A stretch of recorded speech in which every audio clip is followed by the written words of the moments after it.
नमस्कार दोस्तों, story audio book Mumbai channel में आपका स्वागत है। अगर आपको यह कहानी पसंद आती है तो चैनल को सब्सक्राइब करें। तो चलिए शुरू करते हैं। सदियां बीत चुकी थीं, या शायद कुछ ही क्षण।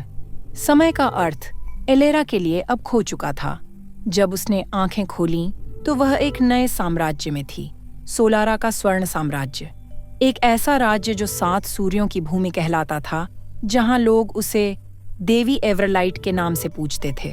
उसके नाम पर मंदिर बने थे, उसकी मूर्ति हर राजमहल के द्वार पर रखी थी और बच्चे उसकी कथा सुनकर सोते थे।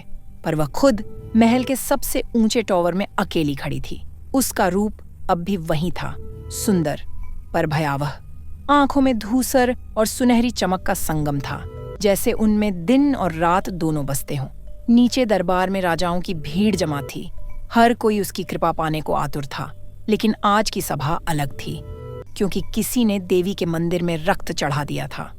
देवी के नाम पर एक बलि। एलेरा ने उस सुगंध को महसूस किया। वह रक्त सामान्य नहीं था, वह किसी अमर आत्मा का था। कौन था वह? उसने महल के रक्षक से पूछा। हम नहीं जानते महारानी, रक्षक कांपते हुए बोला। पर लोग कहते हैं कि आपने खुद यह बलि स्वीकार की थी। एलेरा ने आंखें मूंद लीं। झूठ! कोई मेरे नाम पर रक्त नहीं बहा सकता। लेकिन भीतर कहीं उसकी आत्मा कांप उठी, क्योंकि उसे महसूस हुआ कि यह कोई और नहीं, मुखौटाधारी था। उसने बालकनी से नीचे झांका। महल के बगीचे में, जहां धूप हमेशा सुनहरी रहती थी, अब धुंध छाई थी, और उस धुंध में किसी की परछाई धीरे धीरे चल रही थी। एलेरा ने तुरंत अपने चारों ओर मंत्रवृत्त बनाया और फुसफुसाई, प्रकट हो जो छिपा है। हवा में एक नीली लपट उठी और वही आवाज गूंजी जो सदियों पहले उसने सुनी थी। तू अमर हुई थी, पर क्या तू अब भी जीवित है, एलेरा? उसका दिल धड़क उठा। कौन है वहां? वही जिसे तूने राख में मिला दिया था। पर राख कभी मिटती नहीं। धुआं धीरे धीरे एक आकार लेने लगा। चेहरा वही था, मुखौटाधारी। पर इस बार उसका चेहरा दिख रहा था, अर्ध मानव, अर्ध अंधकार, आंखों में लाल आभा। तू तो मेरे भीतर समा गया था, एलेरा ने कहा। वह मुस्कुराया। हाँ, और अब मैं तेरे भीतर से बाहर आ चुका हूं, क्योंकि तेरे भीतर देवी और अंधकार दोनों हैं, और मैं उनका संगम। एलेरा ने तलवार निकाली, वही जो उसने अपने रक्त से पवित्र की थी।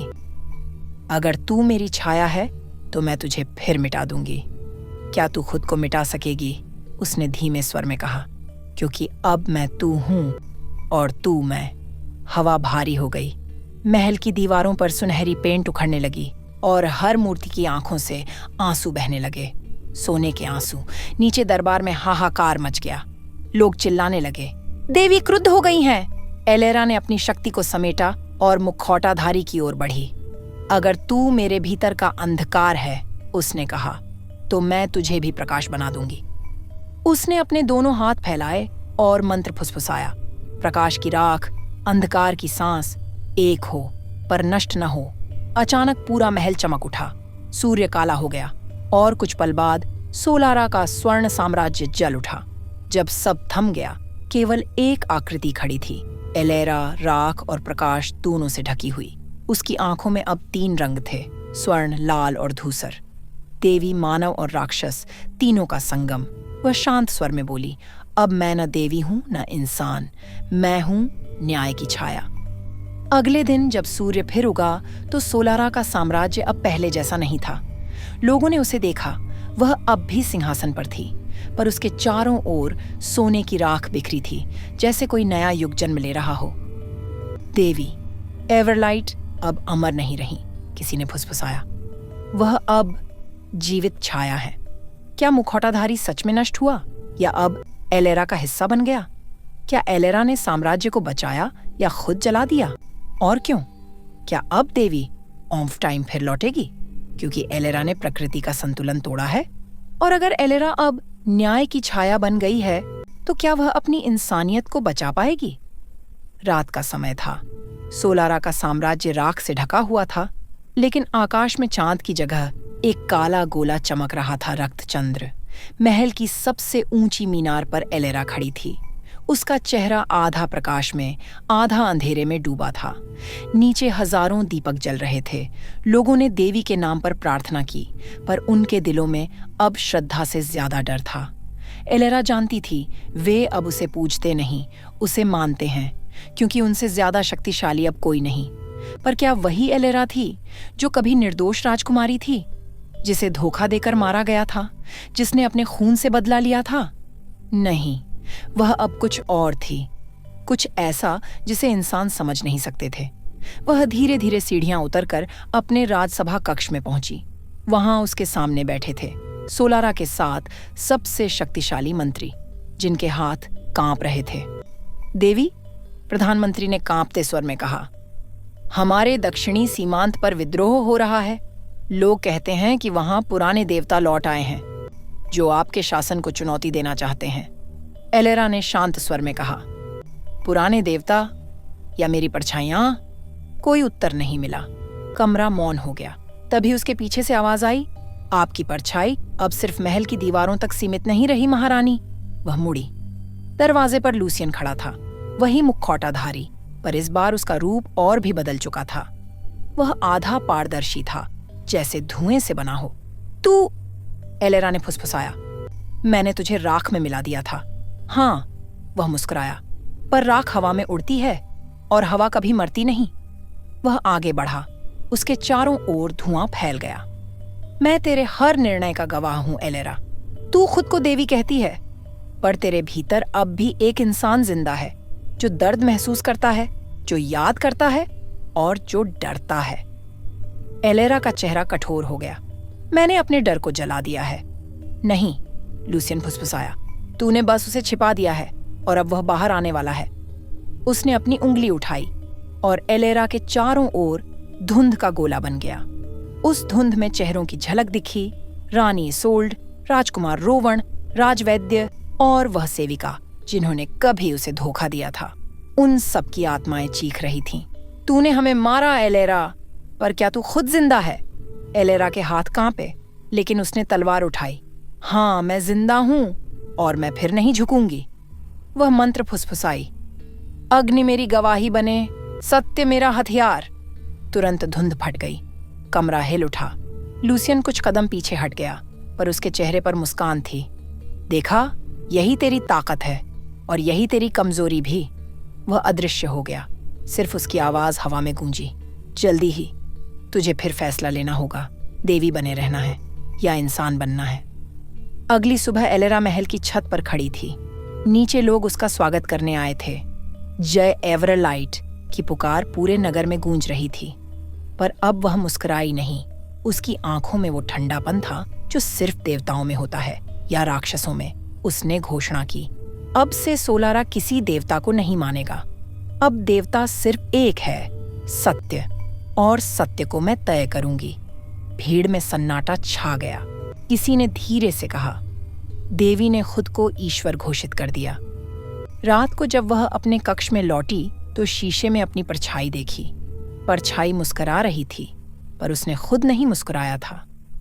क्या तू अब भी मैं है? उसने धीरे से पूछा।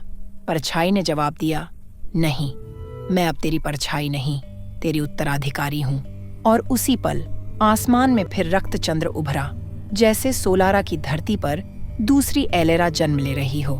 क्या लूसियन सच में गया, या अब एलेरा की आत्मा में समा गया है? जो नई परछाई उभरी, क्या वह एलेरा की नई पहचान है या कोई और अस्तित्व? क्या एलेरा अपनी शक्ति में खोकर वही बन जाएगी जिससे वह कभी नफरत करती थी, एक अत्याचारी रानी?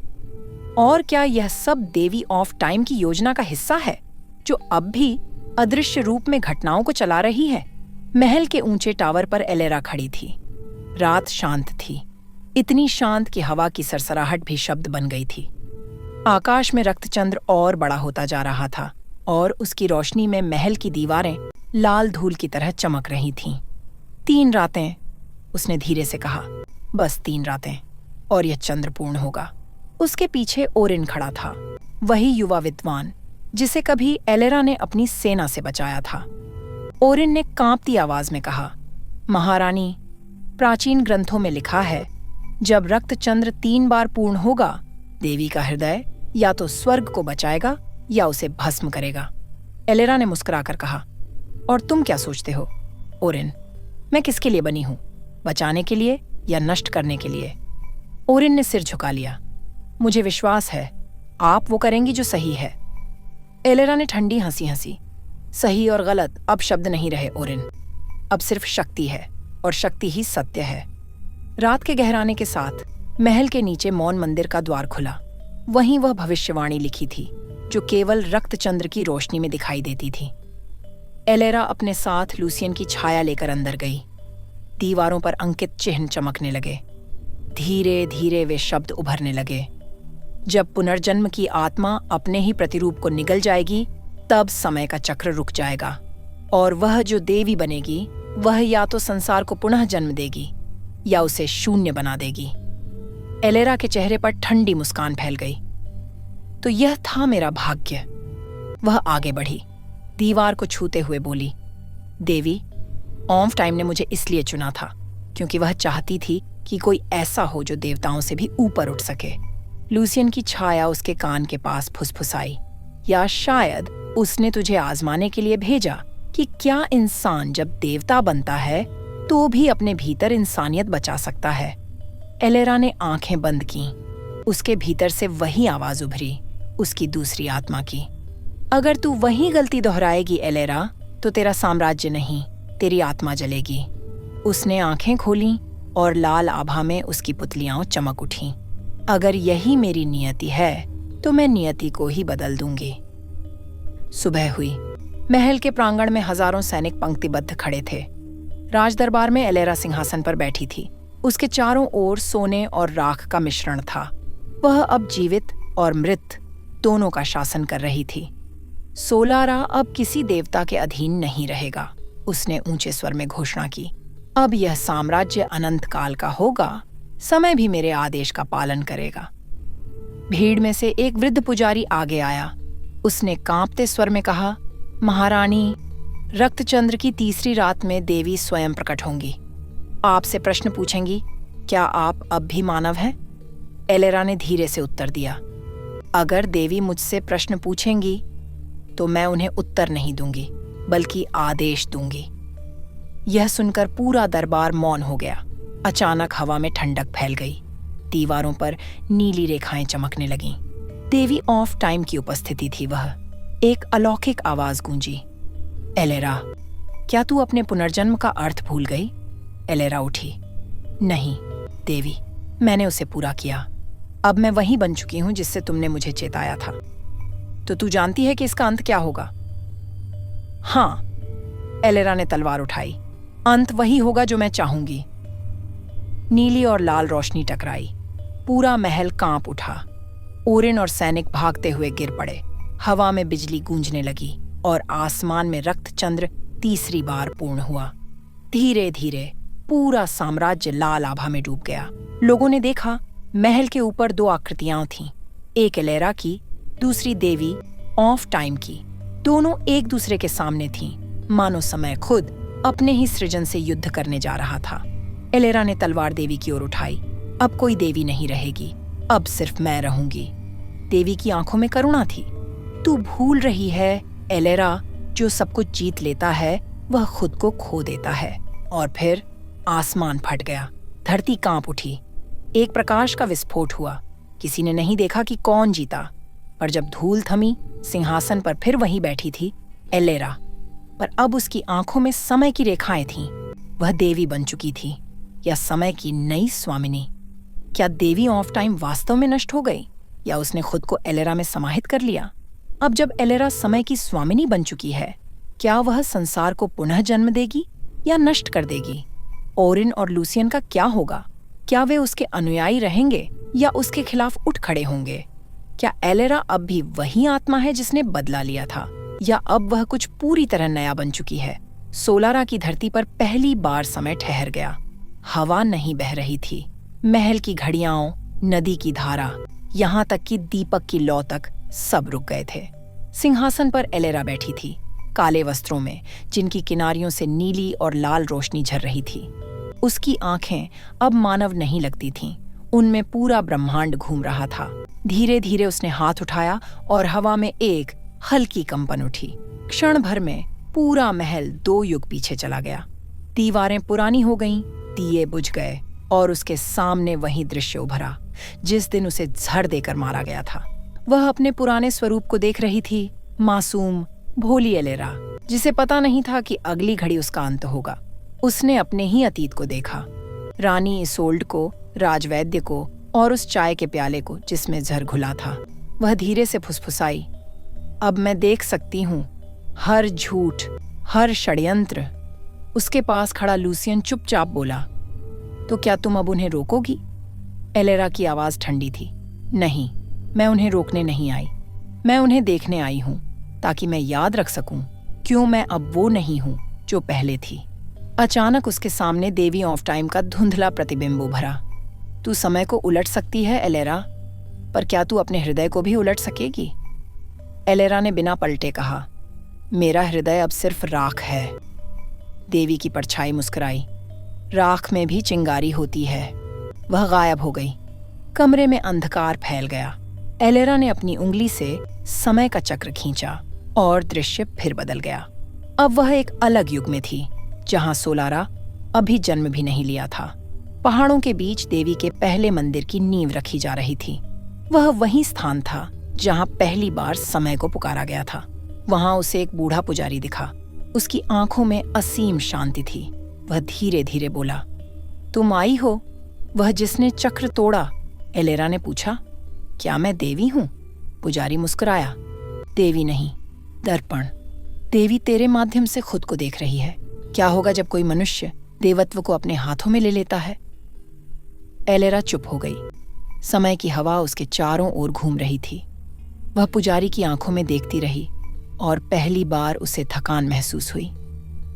क्या देवियां भी थकती हैं? उसने पूछा। जब वे इंसान की तरह महसूस करने लगें तो हाँ। वह उसकी ओर बढ़ी। मैं फिर से शुरू कर सकती हूँ। मैं सब बदल सकती हूँ और हर बदलाव की कीमत चुकानी होगी, पुजारी ने कहा। तू जितनी बार समय को मोड़ेगी, किसी एक आत्मा को अस्तित्व से मिटना पड़ेगा। एलेरा का दिल कांप गया। तो अगर मैं सब बदल दूं, पुजारी ने कहा, तो शायद इस संसार में कोई एलेरा नाम की आत्मा ही ना बचे। वह अचानक वर्तमान में लौट आई। महल के गलियारों में सन्नाटा था। दीवारों पर लगे घड़ियां फिर चलने लगीं, पर वे अब उल्टी दिशा में टिक टिक कर रही थीं।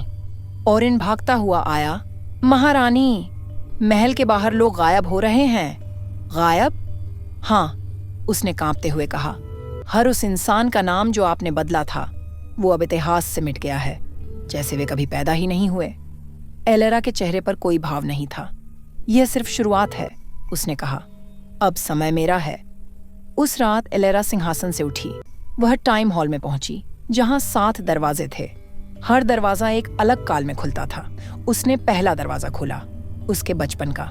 दूसरा, जब उसने पहली बार प्रेम जाना। तीसरा, जब उसने मृत्यु देखी। और 7वां, भविष्य का। उस दरवाजे के पीछे सब कुछ अंधकार था। वह अंदर गई। वहां सिर्फ एक आवाज गूंज रही थी, एलेरा, तेरा हर निर्णय एक नई दुनिया बना रहा है, पर तू किस दुनिया में जिएगी? अचानक दीवारों पर नील रोशनी दौड़ गई। हर दिशा में उसकी अपनी परछाइयां खड़ी थीं। सैकड़ों एलेरा, कुछ शांत, कुछ हिंसक, कुछ दयालु, कुछ राक्षसी। वे सब एक साथ बोली, हम सब तू ही हैं, लेकिन अंत में एक ही रह सकेगी। एलेरा ने तलवार उठाई। तो मैं वह रहूंगी जो सबको अपने भीतर संभाले। और जैसे ही तलवार घूमी, सैकड़ों एलेरा एक दूसरे में विलीन हो गईं। हवा में सिर्फ एक नाम गूंजा, समय की रानी। अगली सुबह सोलारा के लोग जागे, लेकिन यह दुनिया वही नहीं थी। महल सोने का नहीं, काले संगमरमर का बन चुका था। आसमान स्थिर था। दिन और रात का भेद मिट चुका था। कोई बूढ़ा नहीं होता था, कोई बच्चा नहीं जन्म लेता था। समय रुक चुका था और सिंहासन पर बैठी थी एलेरा, सदैव जीवित पर अकेली। क्या एलेरा ने अनजाने में दुनिया को अमर बना दिया या उसे शापित कर दिया? जो अन्य एलेरा उसकी आत्मा में समा गईं, क्या वे अब उसकी चेतना को नियंत्रित कर रही हैं? देवी ऑफ टाइम कहाँ है? क्या वह सच में मिट गई या अब एलेरा के भीतर ही जीवित है? क्या कोई अब समय की रानी को रोक सकता है या अब वह खुद अपने अंत की ओर बढ़ रही है। अगर आपको अगला एपिसोड चाहिए तो लाइक करें, कमेंट करें और चैनल को सब्सक्राइब करें।